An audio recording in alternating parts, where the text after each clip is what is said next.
Hello guys, आज हम start कर रहे हैं यूपीटीजीटी साइंस के लिए फर्स्ट लेक्चर। और फर्स्ट लेक्चर में हमारा टॉपिक होगा unit and measurements. Unit and measurements के अंदर जो हमारे क्वेश्चन आते हैं वो आता है जनरली डायमेंशनल फार्मूला से रिलेटेड। इसके अलावा कोई भी क्वेश्चन पिछले प्रीवियस ईयर के एग्ज़ाम्स में देखा नहीं गया है। पहले हम छोटी सी थ्योरी पढ़ेंगे इसको, उसके बाद हम इसके बेस्ड जो भी क्वेश्चंस आए हैं प्रीवियस ईयर में उस टाइप के क्वेश्चंस को हम डिस्कस करेंगे। फिज़िकल क्वांटिटीज़ से स्टार्ट करते हैं। फिज़िकल क्वांटिटीज़ आपने पढ़ा होगा 11th क्लास के अंदर। ये वो क्वांटिटीज़ हैं जो किसी लॉ को डिस्क्राइब करने में हमारी हेल्प करती हैं। Example like length, mass and volume. और फिज़िकल क्वांटिटीज़ के दो टाइप्स हैं, एक फंडामेंटल क्वांटिटीज़ और ड्राइव्ड क्वांटिटीज़। फंडामेंटल क्वांटिटीज़ जिन्हें डिस्क्राइब करने के लिए हमें किसी और क्वांटिटी की ज़रूरत नहीं पड़ती है, लेकिन डराइव्ड क्वांटिटीज़ वो क्वांटिटीज़ जिनको डराइव करने के लिए हमें किसी न किसी चीज़ की किसी चीज़ का मतलब हमें फंडामेंटल क्वांटिटीज़ की हेल्प लेनी पड़ती है।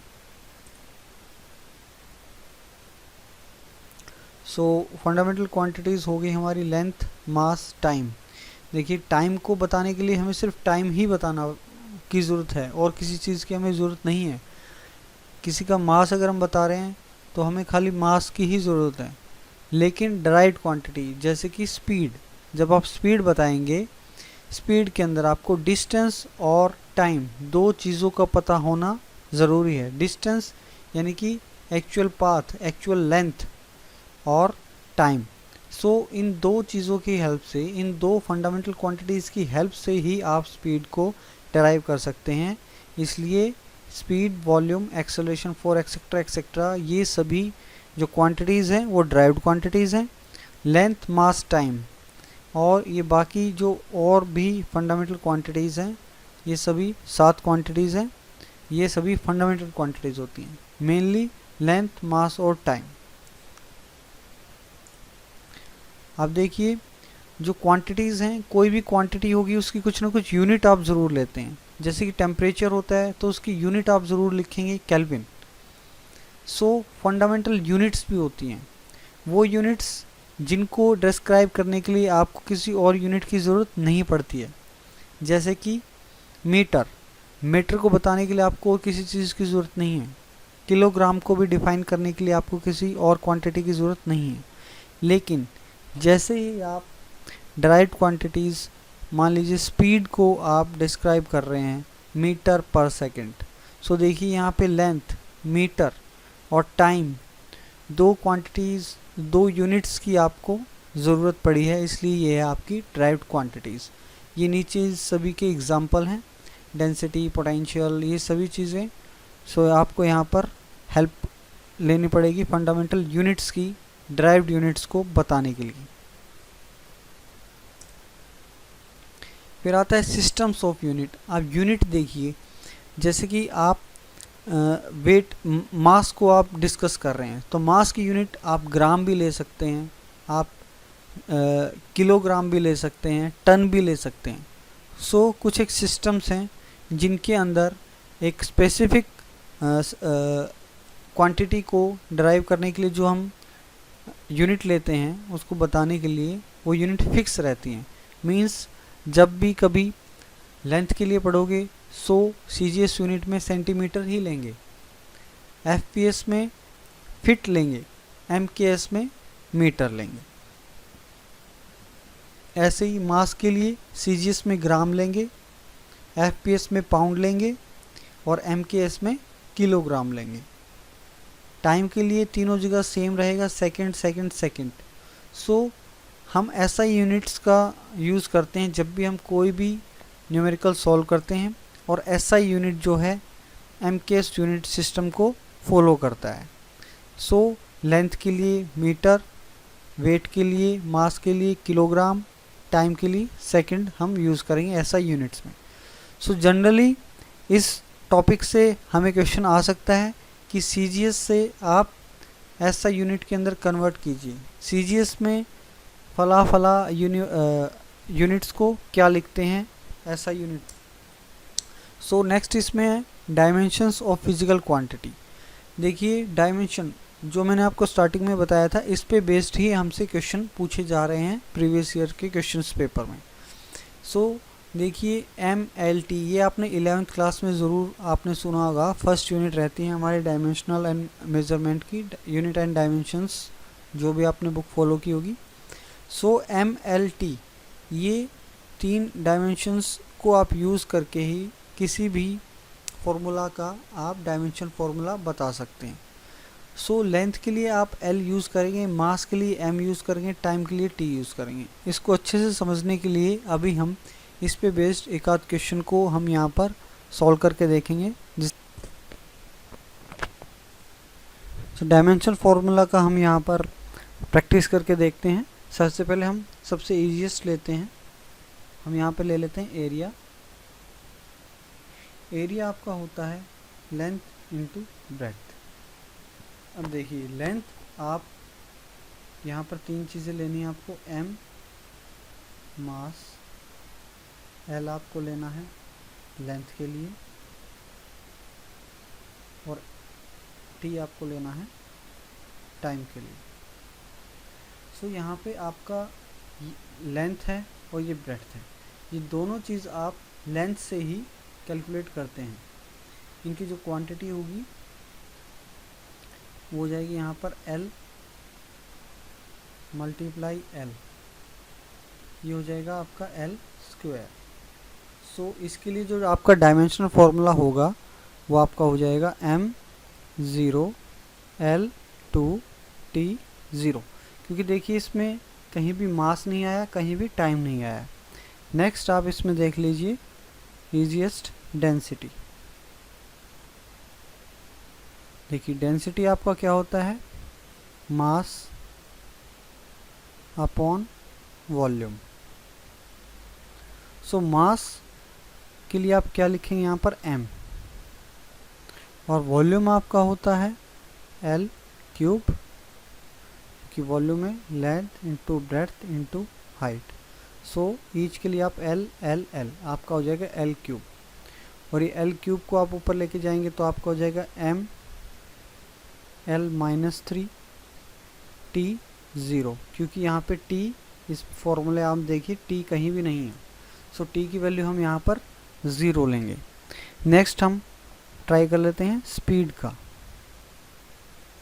तो स्पीड का फॉर्मूला आपको पता है, distance upon time. So distance आपकी क्या होती है, लेंथ। सो डिस्टेंस के लिए आप L लिखेंगे, अपॉन टाइम के लिए T लिखेंगे। मास यहाँ पर कहीं है नहीं, T को आप ऊपर लेके जाएंगे तो ये आ जाएगा L T-1, और आपका मास क्या है यहाँ पर 0। सो इसका डायमेंशनल फॉर्मूला हो जाएगा M0 L1 T-1। ऐसे ही नेक्स्ट आप देख लेंगे यहाँ पर एक्सेलरेशन का।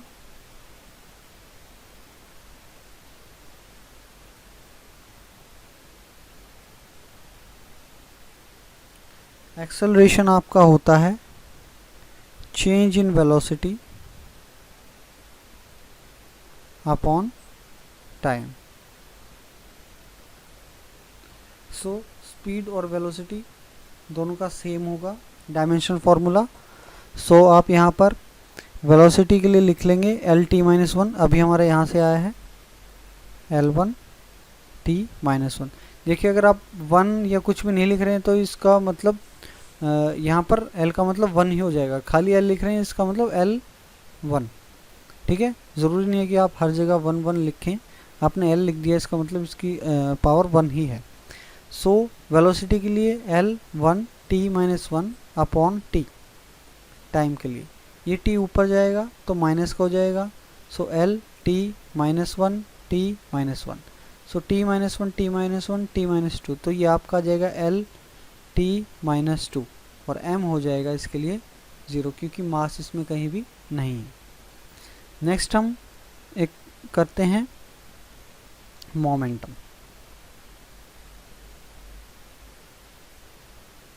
सो आपको मोमेंटम क्या हो जाएगा, मास मल्टीप्लाई वेलोसिटी। सो मास के लिए आप क्या लिखेंगे, m, और वेलोसिटी का आपने ऊपर यहाँ पर डिस्कस किया था, वेलोसिटी के लिए आपका आ गया था L T minus one. So ये आपका मोमेंटम के लिए फॉर्मूला आ गया है M L T minus one. ऐसे ही आपको आगे एग्जांपल दिए हुए हैं, सो आप इनकी प्रैक्टिस करके देखिए, इसी से हमें मोटिवेशन मिलता है। इतनी जो मेहनत की है सिर्फ आपके एक लाइक से और आपके कमेंट से हमारी मेहनत सफल हो जाएगी। सो प्लीज़ वीडियो को लाइक ज़रूर करें और सब्सक्राइब ज़रूर करें, इससे आपकी अच्छी प्रैक्टिस हो जाए।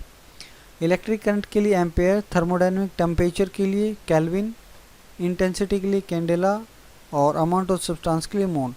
लेकिन ज़्यादातर जो हमें क्वेश्चन है, ज़्यादातर क्या मतलब जो भी क्वेश्चन हमसे पूछे गए हैं अभी तक सिर्फ MLT के बेस पर ही पूछे गए हैं। सो यहाँ पर आप कुछ एक एग्जांपल्स देख सकते हैं, जैसे कि वेलोसिटी का अगर आपसे अब डायमेंशनल फॉर्मूला पूछ लिया जाए, सो क्या होगा, वेलोसिटी आपका क्या होता है, वेलोसिटी के fundamentals, displacement upon time. Displacement एक लेंथ है, shortest path, shortest length, so displacement के लिए आप L यूज़ करेंगे। अपॉन टाइम, टाइम के लिए T, सो MLT आपका होता है डायमेंशनल फॉर्मूला। यहाँ पे मास है ही नहीं, सो मास 0 हो जाएगा, लेंथ 1 हो जाएगा और टाइम अपॉन में है, इसको ऊपर आप लेके आएंगे तो इसकी पावर -1 हो जाएगी। सो इस प्रकार वेलोसिटी का जो डायमेंशनल फॉर्मूला है वो हो जाएगा आपका m0 L T-1 और इसकी यूनिट मीटर पर सेकेंड। ऐसे ही एक्सेलरेशन होता है आपका वेलोसिटी पर यूनिट टाइम।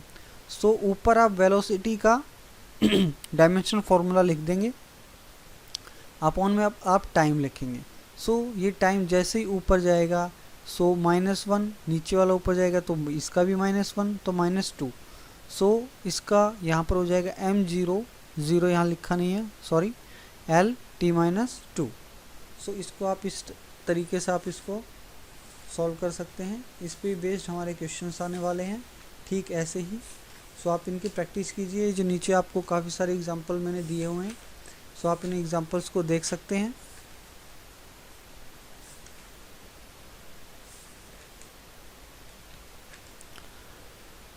जैसे कि फोर्स, मास इनटू एक्सेलरेशन, यहाँ पे m आपका 1 हो जाएगा, एक्सेलरेशन अभी आपने ऊपर निकाला है L T-2, यहाँ पे m 0 आएगा, थोड़ी सी गड़बड़ हो गई यहाँ पे लिखने में।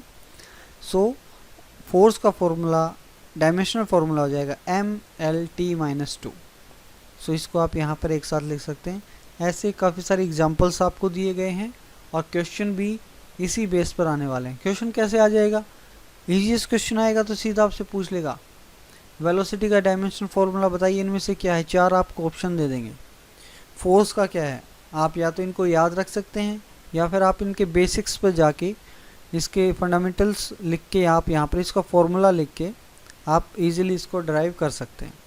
और क्वेश्चन किस टाइप से आता है, आपसे पूछ लेगा फोर्स, ठीक इसके जैसा डायमेंशनल फॉर्मूला नीचे दिए गए 4 ऑप्शंस में से किसका है। ठीक है, ऐसे आपसे क्वेश्चंस पूछे जा सकते हैं। फिर आगे आ जाता है एप्लीकेशन ऑफ डायमेंशंस, कि ये जो डायमेंशनल फॉर्मूला हमने अभी करके देखे हैं MLT, इसके यूज़ क्या क्या हैं। सो इसका फर्स्ट यूज़ है कि आप वन सिस्टम से अनदर सिस्टम, जो हमने सिस्टम ऊपर पढ़े थे CGS, MKS, सो आप एक सिस्टम से दूसरे सिस्टम के अंदर आप क्या कर सकते हैं, इनको कन्वर्ट कर सकते हैं।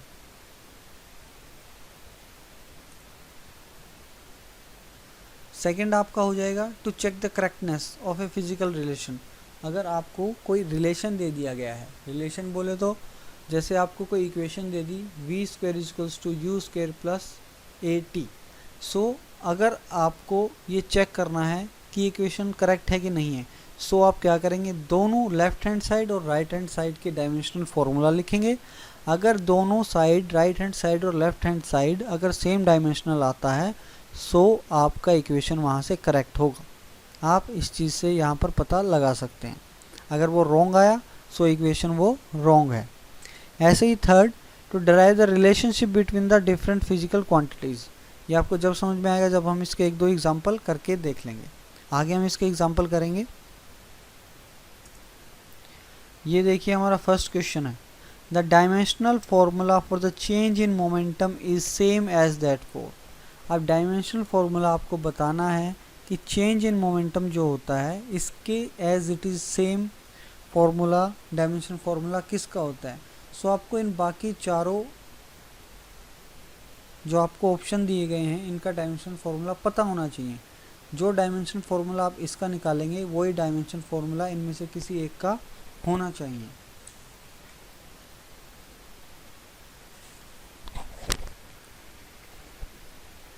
तो देखिए चेंज इन मोमेंटम जो है वो आपका होता है इम्पल्स। सो यहाँ से आप इसको याद कर लेंगे। सेकंड क्वेश्चन आपसे पूछा जा रहा है, the dimension formula for the time rate of change of impulse is same as. जो आपका time rate of change of होगा इम्पल्स का, वो किसके इक्वल होगा, वो होगा फोर्स के इक्वल, क्योंकि इम्पल्स होता है आपका फोर्स इनटू टाइम। सो जो आपका rate of change of impulse होगा फोर्स के इक्वल। थर्ड आपसे क्वेश्चन पूछा गया है, the dimensional formula of a frequency are that same that of. यानी आपका जो एंगुलर फ्रीक्वेंसी का फॉर्मूला होता है वो ही सेम फॉर्मूला इन चारों में से कौन सा होगा।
फिफ्थ क्वेश्चन हमारा, the dimensional formula for electromotive force is same as that for.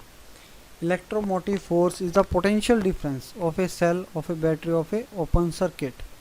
सो ये आपका आंसर आ जाएगा यहाँ पर पोटेंशियल। इन दोनों का इलेक्ट्रोमोटिव फोर्स आपको पोटेंशियल होता है। सो इन दोनों के लिए जो डायमेंशनल फॉर्मूला होगा वो होगा आपके लिए सेम होगा। So dimension formula for strain is same. So जो स्ट्रेन का फॉर्मूला है, strain is a dimensionless quantity and the angle is also dimensionless quantity. आपको पता है कि स्ट्रेन जो है उसका कोई डायमेंशन ही नहीं होता है और एंगल का भी कोई डायमेंशन नहीं होता है, इसलिए एंगल और स्ट्रेन आपका सेम आंसर रहेगा। देखिए आप ऐसे ही क्वेश्चंस को प्रैक्टिस करते रहिए, इनमें से ही कोई एक क्वेश्चंस क्या पता आपको हिट कर जाए आपके क्वेश्चन पेपर में। सो आप जितना हो सके उतना क्वेश्चन प्रैक्टिस कीजिए, थ्योरी कम पढ़िए और प्रैक्टिस ज़्यादा कीजिए।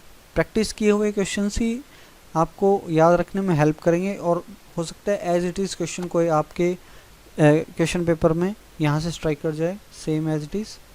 सो नेक्स्ट आपका है dimensional formula for angular frequency. Angular frequency और फ्रीक्वेंसी इन दोनों के लिए आपका सेम रहेगा, क्योंकि अभी हमने ऊपर ही वाले क्वेश्चन में देखा है कि एंगल के लिए कोई भी डायमेंशंस नहीं होते। विच of the following is the dimensional formula for gravitational constant. Gravitational constant के लिए आपका क्या फॉर्मूला होगा। सो आपको ग्रेविटेशनल कांस्टेंट हम यहाँ पर इसको सॉल्व करके दिखाते हैं।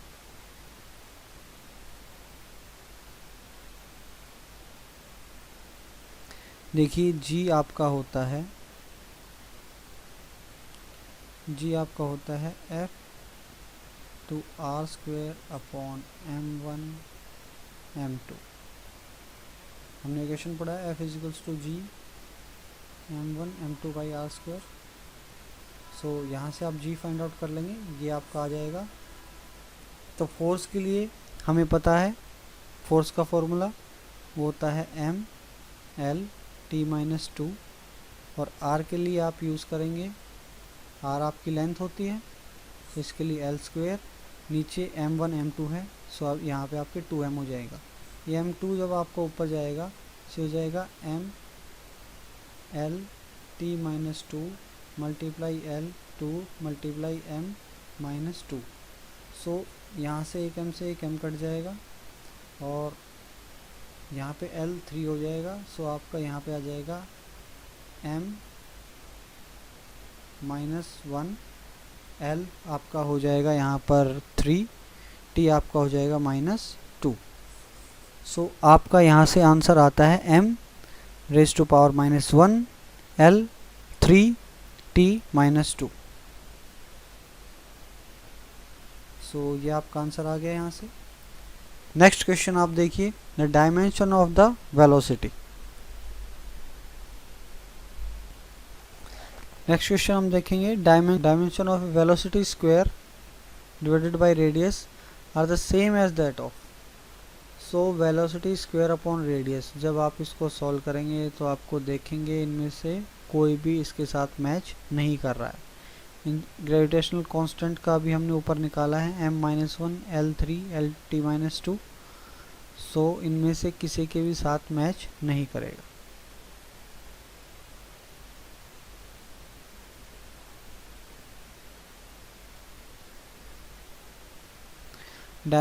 नेक्स्ट आता है, which of the following pair of physical quantity does not possess same dimensional formula. अब इनमें से कौन सा है जिसका सेम डायमेंशनल फॉर्मूला नहीं बनता है।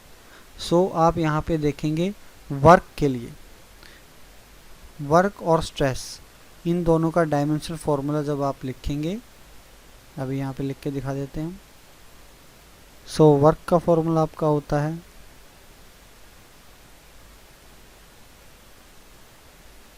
हमने ऊपर निकाल के देखा हुआ है।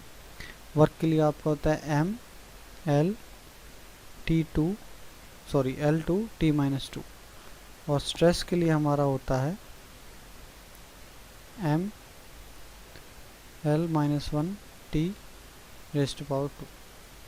तो देखिए ये एकदम अलग हैं, लेकिन इम्पल्स और मोमेंट, प्रेशर और मॉडुलस, थ्रस्ट और फोर्स, इनके जो फॉर्मूले होते हैं वो आपके सेम रहेंगे।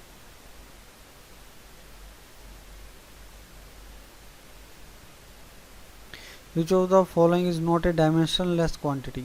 अब आप ऊपर ही पढ़ चुके हैं कि प्लैंक्स कांस्टेंट एंगल आपका डायमेंशनल लेस क्वांटिटी होता है, लेकिन प्लैंक कांस्टेंट आपका डायमेंशनल लेस क्वांटिटी नहीं है।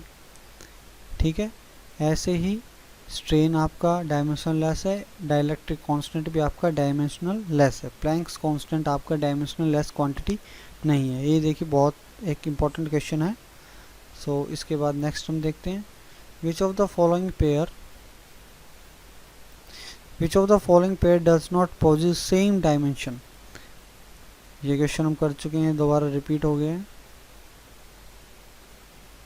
सॉरी, सेम नहीं है, डिफरेंट है। स्ट्रेस और स्ट्रेन दोनों के अलग अलग हैं। ठीक, क्वेश्चन 14 में आपसे पूछा गया है कि इन चारों में से एक कौन सा अलग है, मतलब इन तीनों का जो डायमेंशन फार्मूला है वो सेम है, और पोटेंशियल ग्रेडियंट का यहाँ पर अलग फार्मूला है, डायमेंशनल फार्मूला। नेक्स्ट आपका है 15th question, which of the following pair of a physical quantity possess the same dimension. So frequency और वेलोसिटी ग्रेडियंट का यहाँ पर सेम डायमेंशनल फार्मूला होगा। इनको आप अच्छे से याद कर सकते हैं, निकाल के आप देख सकते हैं। नेक्स्ट आपका equation which despite the equation which devised the relation between the basic derived unit is called आपका डायमेंशन इक्वेशन।